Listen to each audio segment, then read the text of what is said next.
What's going on, everybody? It's December 16th, and I should be in bed asleep, but I was just up on Tumblr, and I had did a Centigram post where I was, doing just taking medications and popping it in my hand, and then I had under the caption, "Do you want to take unnecessary pills every day?" Now, what that saying was stating, meaning that people have to take pills every day. We have diabetes, we have high blood pressure, we have other etc. things that you need to take care of.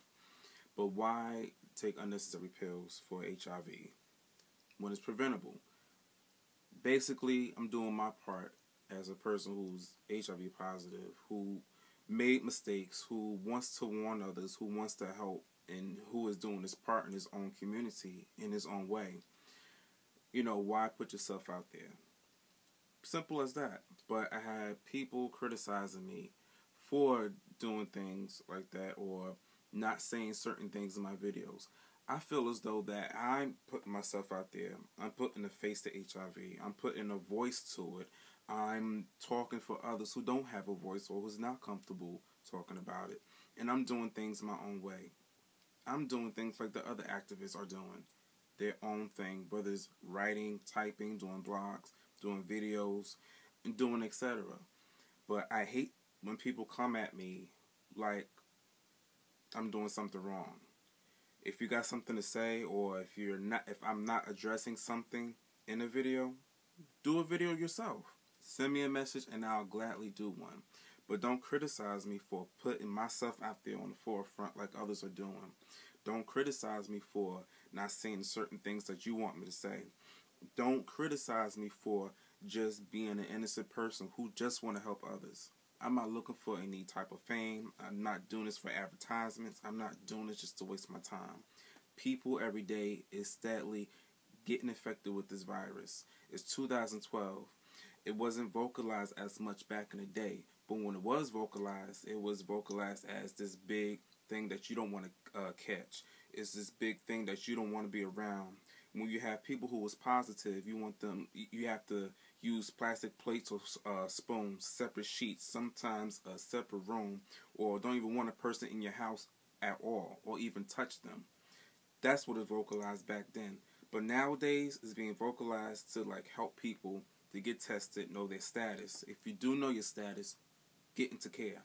Find somewhere that you need to do. Find some counseling, some therapy to get yourself back on track and to just live your life, because you can live with it.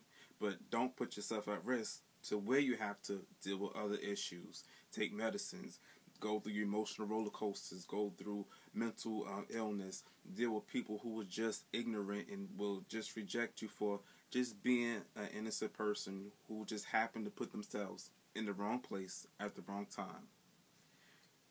I'm doing my part as much as I can. And sometimes it is a discouragement to deal with people who is not doing the work, who constantly criticizing you, constantly got something to say to you when you're doing it.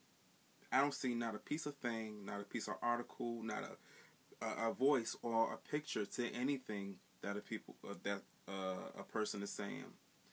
It's very sickening to even go through it, and it's aggravating when you're doing your part and you have to be thrown down. You have to be pushed to the side. You have to be constantly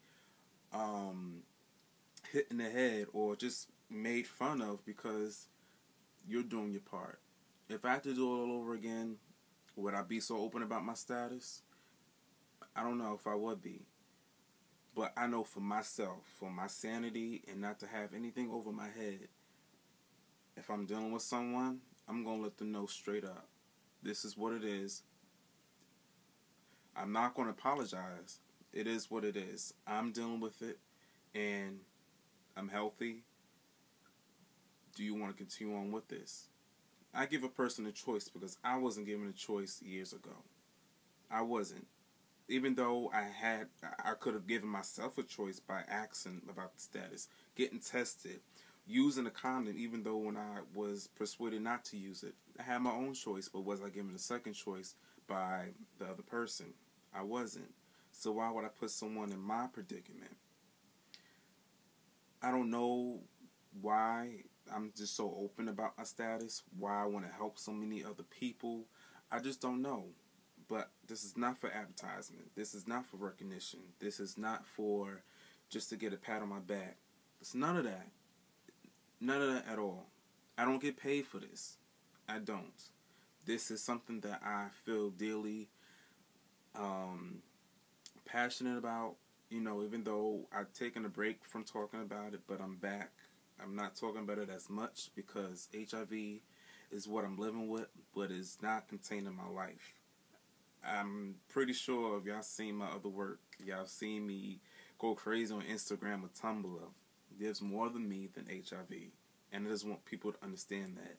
And like I say, and one more thing before I go, if there's something that I haven't addressed or the next person haven't addressed, don't come criticizing. Get yourself out there, do a video, write about it, instead of just saying, oh, but you're not talking about this, but you're not talking about that. Don't do that. Get yourself out there and see how hard it can be, even though you're helping someone. And just like as tonight, I've experienced that, and even like the other nights, I've experienced ignorance and hatred because of what I'm trying to do. And apparently I'm not doing it the way that other people want me to do it. So I'm going to continue on striving. I'm going to continue on doing my messages. I'm going to continue on doing what Tim, I guess, is blessed to do. Or, I don't know. I'm just going to continue on doing my work. And that's it. And that's what I'm going to say for right now. But thanks for listening.